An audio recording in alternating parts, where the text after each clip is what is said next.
what's up? J'espère que vous allez bien. Aujourd'hui je vous retrouve pour une nouvelle vidéo. Et avant de commencer, plusieurs choses à vous dire. Première chose, si vous entendez de la pluie, c'est normal, il pleut. Deuxième chose, j'ai changé d'endroit encore une fois. Mais en fait là, si vous voyez tout l'appart, c'est mort. Deuxième guerre mondiale, c'est mort. Et enfin, nouveau modèle. Oui, il est 16h du coup, normalement à l'heure où cette vidéo sort. Et donc si vous n'êtes pas au courant, depuis 14h, il y a de nouveaux modèles qui sont sortis sur The Doll Beauty Shop. Oh my god. Il y a 3 nouveaux modèles, 2 couleurs supplémentaires, le orange et le rouge, ma vie. Et des coques de téléphone pour tous les modèles de téléphone existants. On adore, vraiment une passion. Donc attendez la fin de cette vidéo, mettez un like et cliquez sur le lien qui est dans la barre d'infos. Comme je disais, aujourd'hui je vous retrouve pour une nouvelle vidéo dans laquelle je vais vous dévoiler mes petits secrets sur comment j'apprends une langue assez facilement parce que je sais parler beaucoup de langues, merci mon Dieu. C'est pas un don, c'est pas un miracle, c'est... Je vais vous expliquer comment je fais. Donc sans plus attendre, let's go. Alors là, je vais m'adresser aux personnes, et je sais qu'il y a beaucoup de mes amis qui en font partie, je vais m'adresser aux personnes qui ont l'excuse comme quoi elles sont tombées sur un prof mais naze, qu'elles n'ont jamais rien compris aux langues, que c'est vraiment impossible pour elles maintenant, qu'elles sont beaucoup plus fortes à l'écrit et pas à l'oral, et vice versa, etc., etc., etc. On arrête tout de suite. Stop. Ça, je suis vraiment désolée de vous vexer, mais c'est vraiment une excuse de faible. Si vous voulez faire un truc, faites-le. Point barre. Punto finale. Et ça, c'est valable dans n'importe quel domaine. Il faut pas compter sur un tel ou un tel pour réussir dans la vie ou réussir dans un domaine. En plus, il n'est jamais trop tard pour apprendre une nouvelle langue, donc écoutez-moi bien. Il faut savoir, d'un point de vue scientifique, corrigez-moi si je me trompe, que la latéralisation du cerveau s'arrête à 7 ans.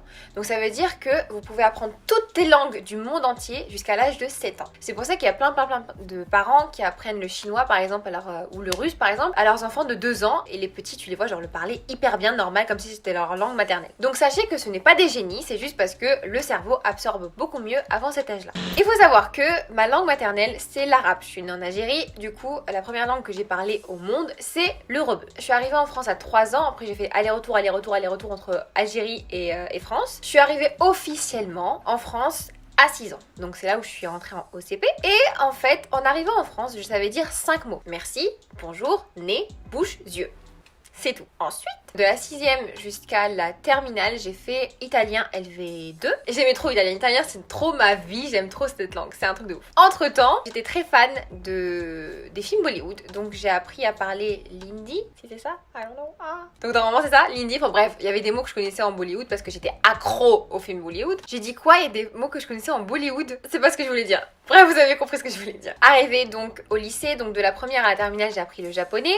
Entre temps, j'ai appris le coréen. Ensuite, arrivé en prépa scientifique, j'ai perfectionné mon anglais. Et enfin, en première année d'école d'ingénieur et en première année d'école de marketing, j'ai appris le chinois.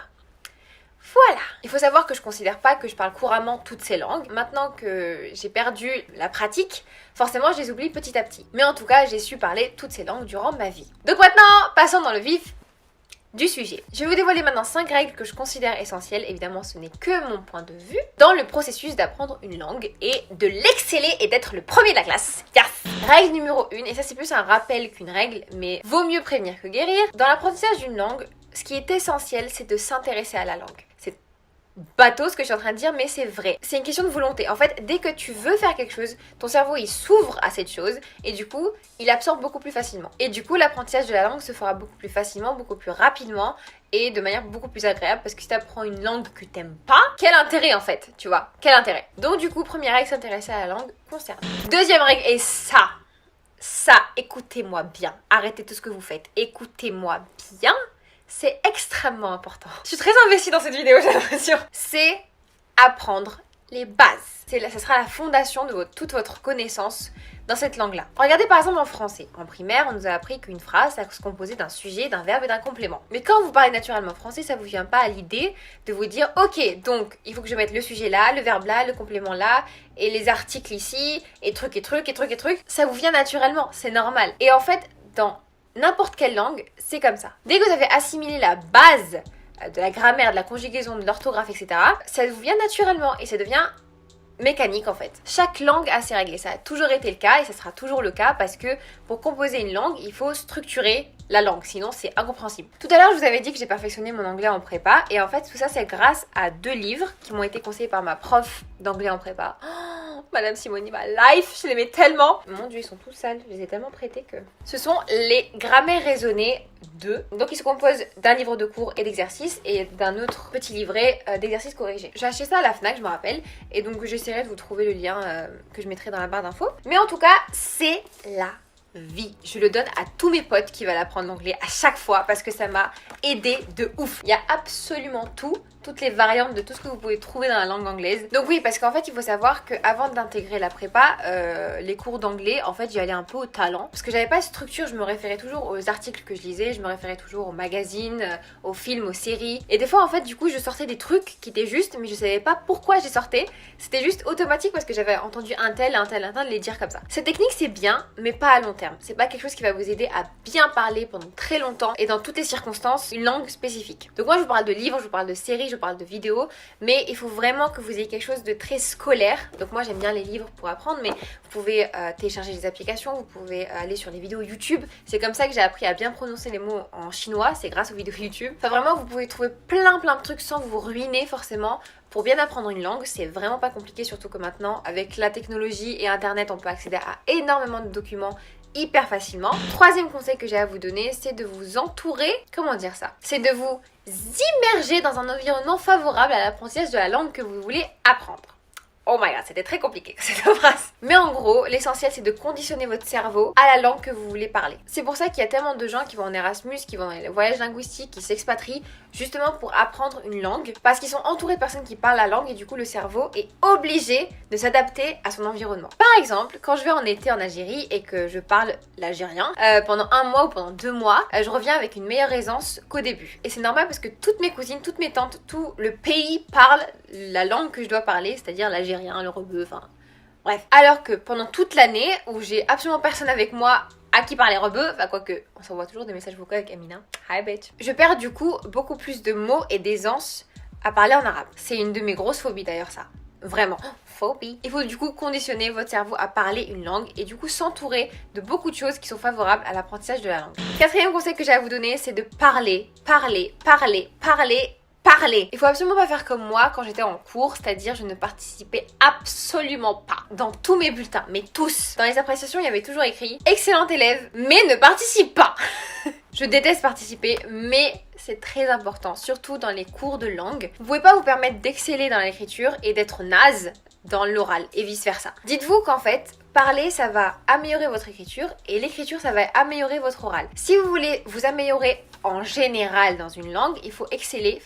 Il faut vous améliorer dans les deux concepts de la langue, c'est-à-dire l'écriture et l'oral. C'est hyper important. Enfin, vraiment c'est super important en fait. Je vais pas vous le dire 50 milliards de fois, mais vraiment, il faut que ça rentre. C'est hyper important. Et la raison pour laquelle je participais pas, et je pense que ça touche énormément de personnes, c'est le blocage qui est causé par le fait que vous ayez peur que les gens se moquent de vous. J'avais peur de parler et du coup de faire une faute, et comme du coup j'étais la première de la classe, que du coup j'avais pas le droit de faire des fautes, je disais rien, comme ça on se moquait pas de moi. Et c'est naze comme manière de penser, c'est nul. Les 2-3 débiles qui vont rigoler, eux ils ont pas fini hyper long dans leur vie, d'accord? Si vous faites des erreurs, c'est encore mieux que vous fassiez des erreurs. C'est super bien de faire des erreurs parce que ça va vous permettre d'avancer. Plus vous faites d'erreurs, plus vous les corrigez et plus vous les refaites plus, et du coup vous excellez. On adore. Yes. Et je comprends que ça stresse les gens d'apprendre des langues parce que c'est l'inconnu. Littéralement, c'est quelque chose que tu ne comprends pas, que tu dois utiliser pour communiquer, et c'est très stressant très vite. Lire et écrire, généralement, c'est simple parce que c'est des lettres qui composent des mots, qui composent des phrases. Dès que tu as appris un truc, ça devient automatique. C'est simple en fait après. Et c'est pour ça d'ailleurs que énormément de personnes sont beaucoup plus fortes à l'écrit qu'à l'oral. C'est parce qu'elles ne parlent pas. Par exemple, vous verrez toujours chez moi tout le temps parler anglais. C'est comme si je commentais ma vie pour justement habituer ma langue à parler l'anglais, de corriger votre accent, de reprendre les phrases. Et c'est très important du coup de connaître vos bases de grammaire et de vocabulaire et de conjugaison. C'est pour ça que je vous ai dit que c'était la base, genre c'est vraiment la base. Après, vous n'êtes pas obligé de vous parler tout seul. Je sais qu'il y avait des applications qui mettaient en relation des gens qui voulaient apprendre des langues. J'aime pas, parce que je suis pas très sociable en fait comme fille. Je préfère me parler toute seule. C'est très bien. Et le 5e et dernier conseil qui rejoint un petit peu le 4e, c'est l'entraînement. Il faut tout le temps parler, il faut tout le temps écrire, tout le temps faire des exercices, essayer de trouver des nouveaux mots, des nouvelles conjugaisons, comprendre pourquoi ça c'est comme ça c'est comme ça, et ne jamais laisser tomber. Par exemple, moi j'ai fait 7 ans d'italien, donc de la 6e jusqu'à la terminale. Ça fait 4 ans que je le parle plus. Non attends, 4 ans? Non, ça fait 5 ans. Oh, Mon dieu. Ça fait 5 ans que je parle plus italien et il y a beaucoup de mots qui me sont du coup sortis de la tête. En fait, dès que tu ne pratiques plus une langue, tu l'oublies. Mais vous inquiétez pas, ce n'est pas irréversible, c'est comme le vélo, ça ne s'oublie pas. Il faut juste continuer encore et encore et encore à parler et à écrire la langue pour ne pas l'oublier et justement pour s'améliorer encore et que ça devienne courant pour vous. Et du coup voilà, on adore. J'espère en tout cas que ces conseils vous auront aidé. N'hésitez pas à mettre en commentaire vos astuces si vous en avez, si vous en avez d'autres différentes. Essayez mes petits conseils et revenez dans quelques semaines, quelques mois et dites-moi si ça a marché pour vous ou pas. Et surtout, si vous ne me connaissez pas, je suis membre de la chaîne Zidane Beauty. It's me. Donc n'hésitez pas à liker, à commenter, à vous abonner et surtout à activer la cloche pour être au courant à chaque fois que je sors une nouvelle vidéo. Et surtout maintenant, n'hésitez pas à choper parce qu'il y a des nouveaux modèles du SO XXL. On adore. Oui. Je vous fais plein de gros bisous et je vous dis à la prochaine. Ciao ciao.